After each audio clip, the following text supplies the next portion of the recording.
Hello, my name is Neil Kelleher. This is the next in a series of videos I'm doing on headstand, an introduction to headstand. In the previous video I discussed tripod headstand. In this video I'll be going over bound headstand. That's where the fingers are interlaced, placed behind the head, and both the crown of the head and the elbows press into the floor.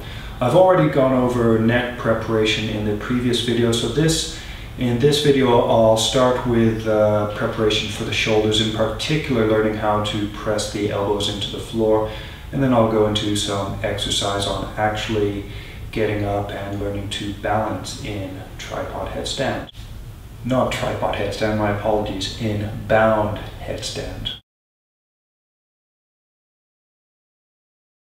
One of the challenges in bound headstand is that it's actually a little bit like a binding yoga pose. And if you have experience with binding yoga poses, say for example, bound side angle, where the arms reach under the leg, grab the hand behind the back, and then the arm can press against the leg.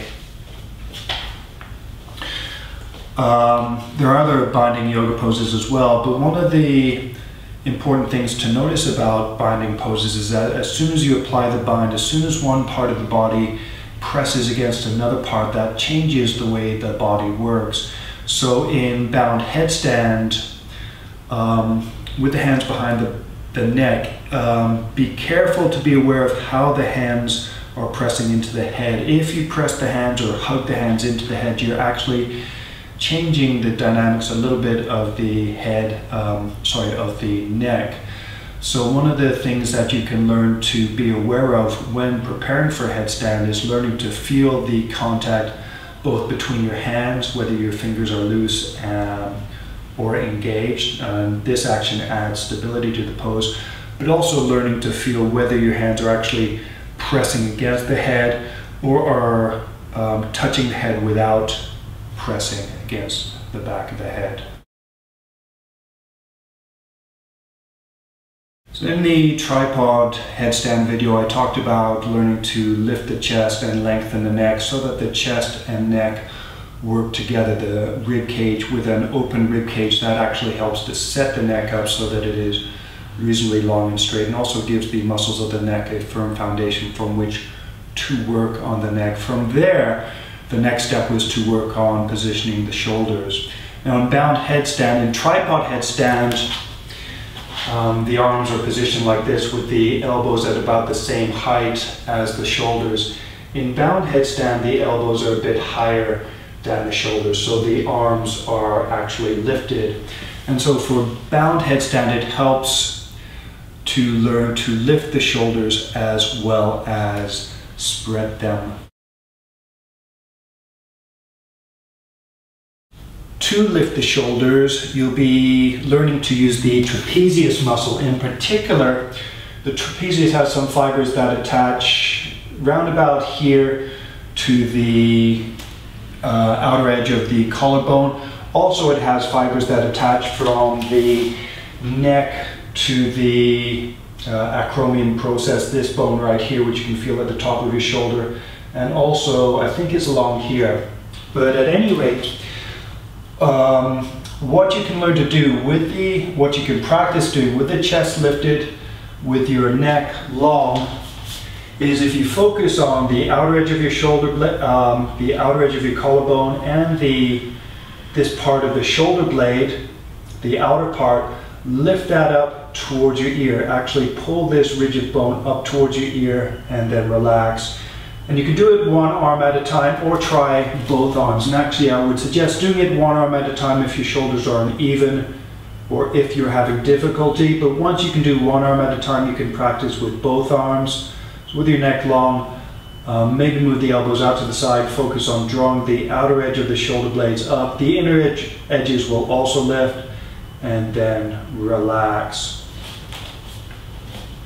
And you can also do this with the arms slightly lifted at about 45 degrees to mimic the position of the shoulders. So from here, with the chest lifted, neck long, lift the shoulder blades, lift the outer edge of the shoulder blades, and then relax. And notice I'm not just moving the shoulder blades up quickly.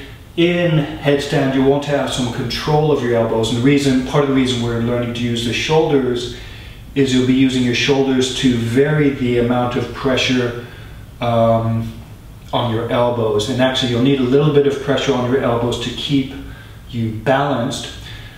But the smoother you can move your shoulders without weight, the smoother you can move your shoulders with weight on them, and the better you'll be able to control yourself in headstand. And that translates to being able to balance easier in headstand. So what I would suggest is, with your chest lifted, with your neck long, practice slowly lifting your shoulders and slowly relaxing them. And then again, with the arms lifted, slowly lift. And then slowly lower. The next step then is to practice with the fingers interlaced with the hands behind the back. More on that in a second. Bound headstand is actually asymmetrical and uneven pose just because of the position of the hands. So one of the things that you can practice when doing headstand or working towards it is every time you do a set, change the interlock of your hands. Get used to having the right pinky on the bottom, then get used to having the left pinky on the bottom so that you can use both equally. Also, so that your hands form an even base, tuck the bottommost pinky in so that the edges of both palms can touch the floor. And I'm saying this now because we're going to be practicing clasping the hands, so even now you can get used to this idea. Now then, there are two options in headstand for the position of the palms. One option is to have the palms together, and in this option, for both options, the fingers should be strong, the forearms also. Another option is to have the palms apart, and both will change the way moving between one or the other will change the way the pose works. But for now, just getting used to the shoulders, we're going to try both options so that you can try them both when you're doing headstand, and so that you can use the one that works best for you. And ideally, if you have the choice between the two, learn to use both so that you can use both equally well. However, if you have your body dimensions make you more suited to using one more than the other, then you might have to stick to that one variation. But the ideal is, I would suggest, is to be able to use both variations equally well. So with the fingers interlaced, tuck the bottom pinky in, bring the palms together, and place the hands behind your head. Ideally, your hands will not be behind the neck. In headstand, your hands will actually be on the floor. So have your hands high enough so that the bottom of the palm is about even with the top of the head. And if you don't get it perfect, that's all right. Once you're on the floor, you'll be able to feel it. So again, tuck the little finger in, bring the palms together, move the hands behind the neck, and keep the palms together. Lift the chest, lengthen the neck, and then from here, with the shoulders relaxed, lift the outer edges of the shoulder blade just as you were doing before, and then relax. And so from behind, so chest lifted, neck long, palms together, fingers strong. Lift the shoulder blades, and then relax. Now, one thing we did with the tripod headstand was we practiced spreading the shoulder blades. So right now we'll have a slight change to the shoulder technique. Now the action is to spread the shoulder blades and then lift, and keep the shoulder blades spread as you lift them, and then relax. So from behind, with the arms lifted about 45 degrees, spread the shoulder blades and then lift the outer edge, and then relax. Spread the shoulder blades so the inside edges of the shoulder blades move out, lift the outer edges, and then relax. And then interlace the fingers behind the back. So now I'm going to switch grip, palms together, fingers strong, hands on the back of the head. Spread the shoulder blades. So try and do that slowly. Slowly spread, lift so that the elbows press up, and then relax. Spread, lift, and then relax, and spread, lift, so that the elbows press up, and then relax.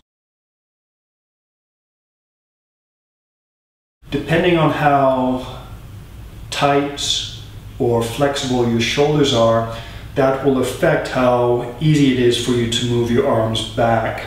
And one of the reasons that you'll want to move your arms back for headstand is if your hands are forward, because your shoulders are too tight, that's going to force your head forward unless you open your hands, and that might give you more room to pull your head back relative to your rib cage. So from the tripod video, I was talking about lifting the chest, pulling the head not only up but also back. And I didn't really talk about the alignment, but basically you want your head on top of your rib cage, and then when you're upside down, your rib cage will be in line over your head. And the more important aspect of that is putting the neck in a comfortable position where it is relatively easy for the neck to support the weight of the body.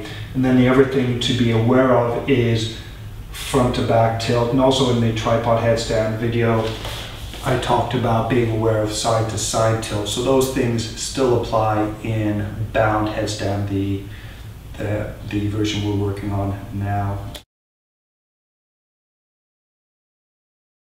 So next, open your palms with the fingers interlaced, tuck the bottom pinky in. And again, this version with the hands like this might be better if your shoulders are a little bit tight, or if your forearms are a little bit shorter than yeah, I don't know how to say this politically correctly, if your forearms are shorter. But anyway, tuck the pinky in, open the palms, and then from this position, hands on the back of the head. And now you can practice being aware of your neck and the relationship of the head to the rib cage. Lift the chest, lengthen the neck, and pull the head back and up. And even with your fingers, with your palms spread, make the fingers strong. And here again, spread the shoulder blades and then lift them so that the elbows push up, and then relax. And then repeat that a few times. Try it with the other interlace of the fingers, and then rest. One thing I haven't talked about so far is the distance that the elbows are apart side to side. Ideally, this is too wide, this is probably too narrow. Ideally your shoulders, your elbows are about shoulder width apart. If you have a mirror, you can look at that. But the idea here is that the crown and the elbows form a triangle. And I talked about this in tripod headstand. You want the hands here, not here in one straight line. So with your elbows the right distance apart, you have front to back stability as well as side to side stability, or a balance between the two. Now the next thing is getting used to having your head and elbows contacting the surface, and then rather than going straight onto the floor, what I'd suggest is using a wall. I'm going to use this glass window, which isn't ideal, but I'm not really set up to show you any other way.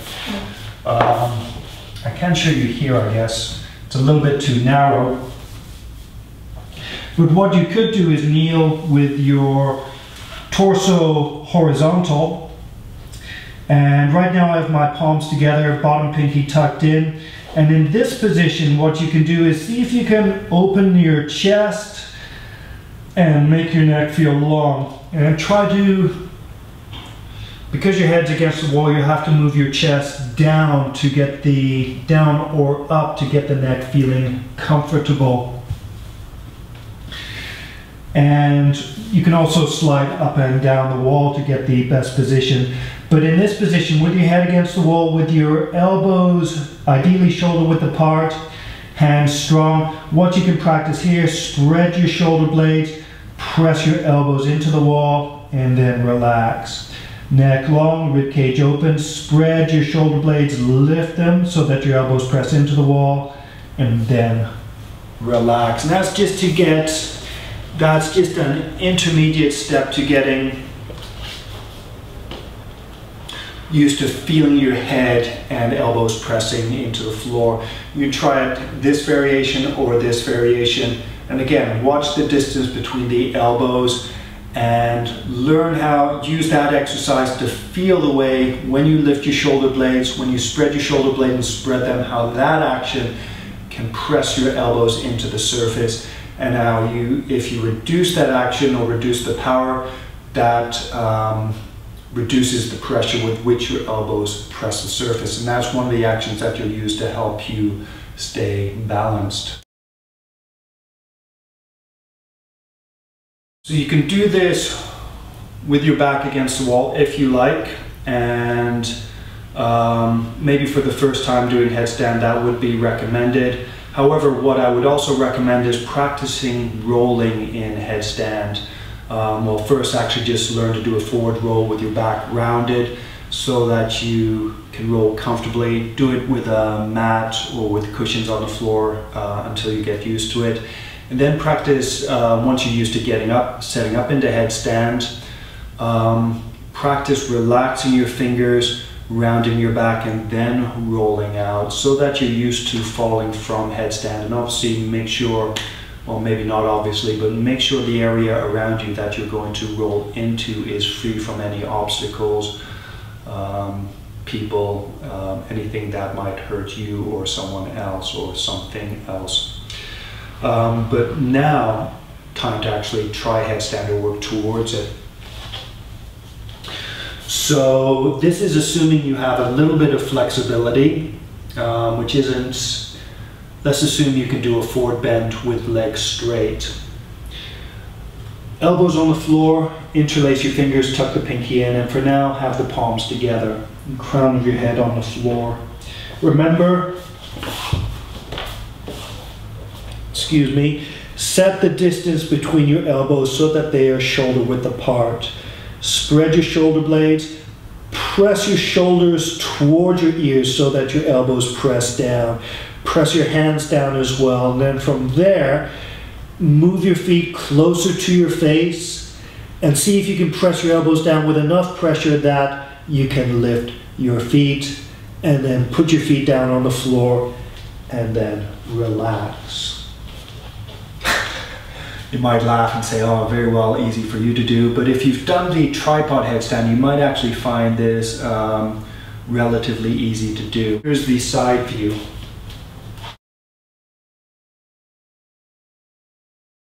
So if you start with your hips up high, and place your head on the floor. And just from the tripod headstand, check your side to side lean. Make sure your neck is equally long on both sides. Also, even here, you can go a little bit forward or back. Find the position that feels most comfortable both for your head and your neck. And then clasp the fingers behind the back, palms together, and I'll switch grips here. Bottom pinky in. Elbows shoulder width apart. And even here, I'll spread my shoulder blades and move the outer edge of my shoulders towards my ears so that my elbows press into the floor. And sorry, what I didn't mention, I mentioned it in tripod headstand.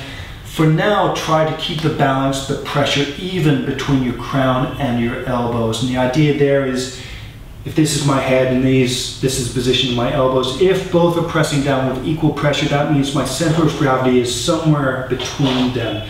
And if the pressure is actually equal, it'll be right between the two. That means if I move back accidentally, I've got a little bit of leeway to pull myself forward before I fall out of balance.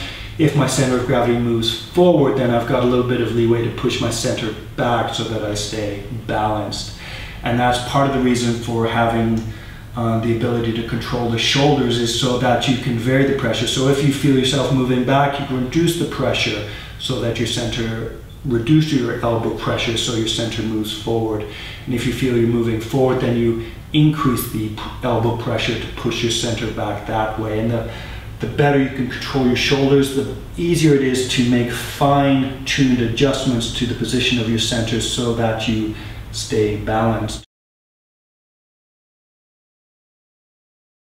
But anyway, head on the floor, neck equally long on both sides, clasp the hands. Palms together, bottom pinky tucked in, elbows shoulder width apart. Spread the shoulder blades, move the shoulder blades towards the ears so the elbows press down. Slowly lift the hips. Keep the elbows pressing down. See if you can walk your feet towards your face so that your hips move over your head or towards your head. From there, press your elbows down, increase pressure, lift your feet, and then slowly lower and relax.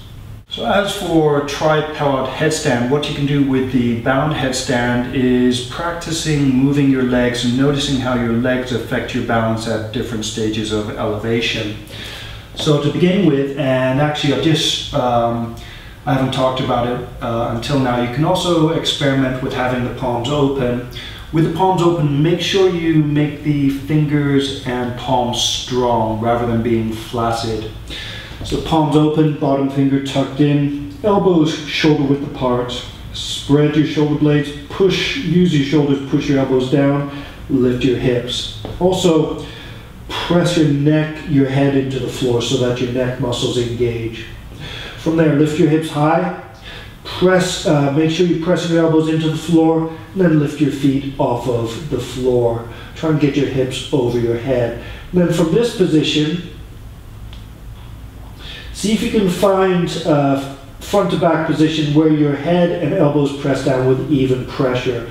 And then from there, what you can work on doing, slowly reach your feet forward and then slowly bend your knees. Slowly reach your legs forward and then back, and then come down when you are ready. And then from there, so after a rest, change the interlock of the hands. Bottom pinky on the tucked in, fingers strong. You may feel it a bit weird when you're doing the opposite interlace. Again, that's one reason for practicing it. Spread your shoulder blades, press your elbows into the floor. Make sure your elbows are shoulder width apart. Press your head into the floor so your neck is active, open the ribs. Then from there, lift. Get your hips over your head and then lift your feet. And then from there, what you can do is see if you can slowly straighten your legs. I'm not worried about being vertical at this stage. And then bend the knees. Again, keep your weight even between head and elbows. Straighten the legs smoothly. And then bend them. And then come back down. In between sets, you can either rest in child's pose with your head on the floor, which is one of the normal recommended resting poses for a headstand, or you can sit up tall. Notice any effects. Try to sit with your chest lifted, shoulders relaxed, and your neck long. Excuse me. You might choose to do some neck stretches or leave that until the end as a way to recover from headstand. More on that in a second. So for the final option, practice moving your legs with the knees straight. So again, bottom pinky tucked in, palms apart, fingers and palms strong. Spread your shoulder blades, press your elbows into the floor, lift the hips up high. And try and open your ribs, press your head into the floor so your neck is engaged. Lift one leg and then the other. And again, watch your front to back weight distribution, weight even between head and elbows. Slowly straighten the legs. And then once you can practice here, slowly move your legs back and then slowly move them forward. It doesn't even have to be a lot. Slowly move back and then forward, then come down when you're ready. And again, resting position one is with the arms back. Relax your shoulders, forehead on the floor. Another way to rest is just to sit upright, ribs open, neck long. These exercises are all designed, I'm trying to squeeze this into a relatively short video, but these are just things that you can work towards. If you're having trouble with one, work at it until you can do it with a reasonable amount of proficiency, i.e. smoothness and slowness and control, and then work at the next exercise. But anyway, how do you recover from headstand? Shoulder stand is one of the more popular counter poses. Usually I prefer, because there's a lot of pressure on the neck, I prefer just a simple standing forward bend with the knees bent or straight, both are fine. Let the rib cage hang down. Then relax the neck. Just allow your head to hang so that your neck can lengthen or decompress. You can move it slowly if you like. Then from there, what you can also do is relax your shoulders, even grab onto your elbows. Then if you like, again, you can do it with knees straight or bent, but just hold this. If you want to wiggle a little bit, that's fine. But just hang, let your neck relax and your shoulders relax. And then from there, what you can do, sitting down slowly, again, lift your chest, lengthen your neck. You can do a twist, chest lifted, turn to one side and then the other. And while doing that, focus on feeling your cervical vertebrae. So as you're turning your neck, imagine each one turning a little bit further in the direction that you're turning towards. And also imagine that your head is the 8th cervical vertebrae, so that everything turns gradually towards one side. So turn to both sides. Carry the same awareness into a side bend. And one of the things I like to do in a side bend for the neck is to try to make both sides of the neck feel long so the musculature is active. And you may find that actually helps you to go deeper. At least that's what I find. So side bend both sides of the neck, and then bend backwards, stretch the front of the neck. Hold for a few breaths, come up, and then bend forwards, and then sit up. And if you like, one of my main teachers suggested meditating, or just sitting still, just noticing the after effects of doing an inverted position like headstand. Next, I'll be going over some other variations of headstand, but for now, if you have any questions, please use the comment form. But next, I'll talk about some other ways of moving into headstand, some variations for people less flexible, also how to move into it with knees straight. Thank you very much.